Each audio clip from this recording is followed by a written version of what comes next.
அதிபர் கௌதம் அதானி அமெரிக்க நீதிமன்றத்தில் ஆஜராகி குற்றமற்றவர் என்பதை நிரூபிக்க வேண்டிய நெருக்கடிக்கு தள்ளப்பட்டிருப்பதாக வழக்கறிஞர் புகழேந்தி தெரிவித்துள்ளார். மதுரையில் நியூஸ் 18 தொலைக்காட்சிக்கு பேட்டியளித்த அவர், அமெரிக்காவில் நிதி மோசடி வழக்குகளுக்கு கடுமையான தண்டனை வழங்கப்படுவதாகவும் கூறினார்.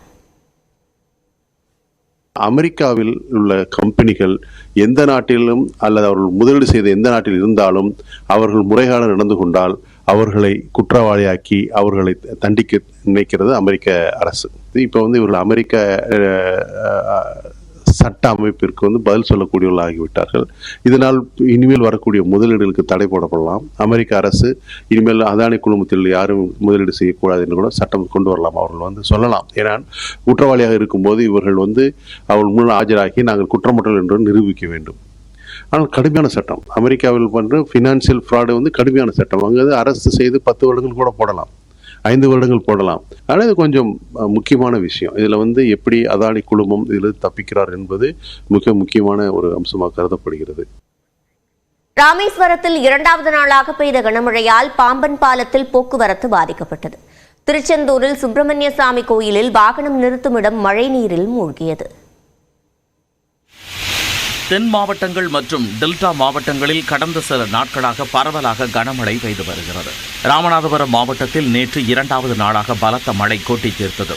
கனமழை காரணமாக மாவட்ட அரசு மருத்துவக் கல்லூரி மருத்துவமனை முழுவதும் முழங்கால் அளவு மழைநீர் தேங்கியதால் நோயாளிகள் அவதிக்கு ஆளாகினர்.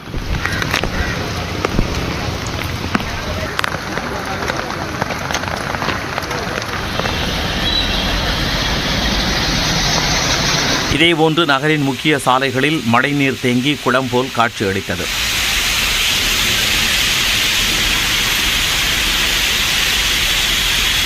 ராமேஸ்வரத்தில் 2வது நாளாக பெய்த வரலாறு காணாத கனமழையால் பாம்பன் பாலத்தில் போக்குவரத்து பாதிக்கப்பட்டது.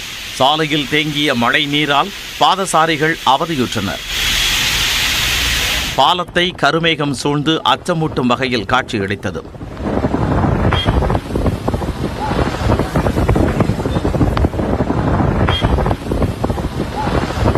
தூத்துக்குடி மாவட்டத்தில் 2வது நாளாக கனமழை கொட்டி தீர்த்தது. மாநகர பகுதிகளில் தேங்கிய மழைநீரை அகற்றும் பணியை அமைச்சர் கீதா ஜீவன் ஆய்வு செய்தார்.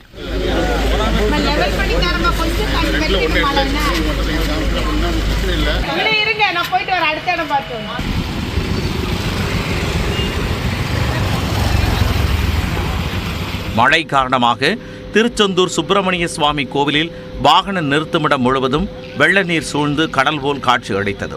இதனைத் தொடர்ந்து நகராட்சி சார்பில் லாரிகள் மூலமாக மழை நீரை அகற்றும் பணி நடைபெற்றது.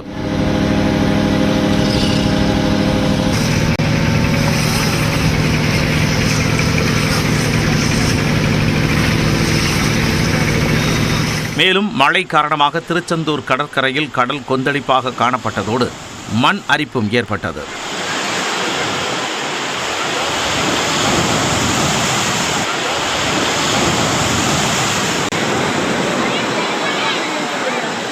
நெல்லை மாவட்டத்தில் கனமழை காரணமாக தாமிரபரணி ஆற்றில் தண்ணீர் வரத்து அதிகரித்து குறுக்குத்துறை முருகன் கோவில் பாதியளவு மூழ்கியது. இதனால் உற்சவர் சுப்பிரமணிய சுவாமி மேடான பகுதிக்கு எடுத்துச் செல்லப்பட்டு பூஜைகள் நடந்தன.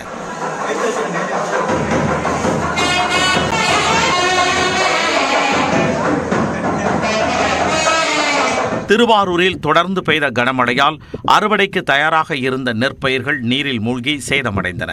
குறிப்பாக கடுவலி கிராமத்தில் 200 ஏக்கரில் பயிரிடப்பட்டிருந்த நெற்பயிர்கள் நீரில் மூழ்கின. திடீர்னு பெஞ்ச ஒரு வாரம் 10 நாளாக பெஞ்ச கனமழையினால அறுத்துக்கிட்டு இருக்கும் போதே மிஷினில் கரையேற்றக்கூடிய நிலைமை இப்போ சன ஆளுங்களை வச்சு கையாலேயே அறுத்து இந்த பெஞ்சில் கதிரை கட்டி தூக்கிட்டு ரோடு பூரா கொத்தி வச்சிருக்கும் போதே எல்லாம் அப்படியே முளைப்பு திறன் எதுவுமே பண்ண முடியல. இப்போ தண்ணி வர வர பெருவ அப்படியே இப்போ சனமும் ஆளும் இன்னைக்கு கிடைக்காம எல்லாம் அப்படியே வயல்லையே மேர்ந்துக்கிட்டு இருக்கு. கொடைக்கானல் மலைப்பகுதியில் சுமார் 6 மணி நேரத்திற்கு மேலாக அடர்ந்த பனி மூட்டத்துடன் கூடிய சாரல் மழை பெய்தது. இதனால் வாகன ஓட்டிகள் முகப்பு விளக்குகளை எரிய விட்டபடி வாகனங்களை இயக்கினர்.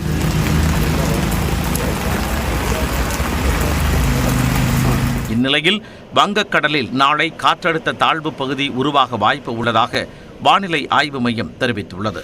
இதனால் 3 நாட்களுக்கு தமிழ்நாட்டின் ஓரிரு இடங்களில் மிதமான மழைக்கு வாய்ப்பு உள்ளதாக குறிப்பிட்டுள்ளது. வரும் 25 மற்றும் 26ஆம் தேதி தஞ்சை, திருவாரூர், நாகை, மயிலாடுதுறை, புதுக்கோட்டை ஆகிய 5 மாவட்டங்கள் மற்றும் காரைக்கால் பகுதிகளில் மிக கனமழைக்கு வாய்ப்பு உள்ளதாகவும் வானிலை ஆய்வு மையம் தெரிவித்துள்ளது.